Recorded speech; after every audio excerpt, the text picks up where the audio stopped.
We've talked a lot about different types of government, and we've talked about different types of businesses, but we haven't talked about the connection and differences between governments and households.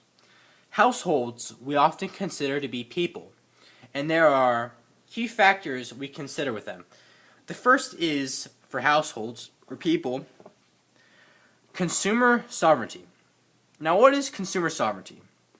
Consumer sovereignty basically says, consumers have money.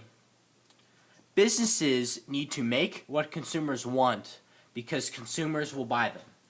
So this is kind of like consumers have a right. Consumers want something and it's given to them. Businesses make it for them, and that's consumer sovereignty. Consumers' demands are met. A second thing that households or people do is that they purchase goods and services. The third thing they do is they provide labor. So when a business needs someone to work, from households and people, labor is provided. So we got households and people down. Now let's talk about the government. The government has many different roles. It collects taxes, it provides services,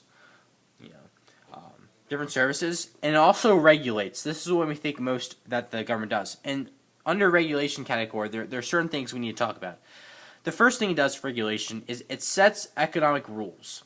So there are rules on loaning money. There are rules on buying and selling stock. It sets all these rules to protect us. Another thing that the government does for regulation, it creates workable conditions. If you work in a factory in America, it's probably pretty safe. But if the government didn't set these safe, workable conditions, these businesses and these factories might take advantage of laborers. The third thing we regulate is correcting externalities. But what is an externality? An externality is a decision with unintended consequences. So, an example of an externality might be pollution. If you are a factory and you pollute the air or you pollute the water, the government may sue you or make you pay to have it cleaned up.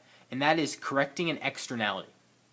Another thing we do for regulation, or the government does for regulation, is promotes economic growth. The government is very interested in making sure that the country grows. The government also provides public goods. An example of this might be paying for parks, owning land. And the government also adjusts undesirable market results. Fixing what's going on in the stock market.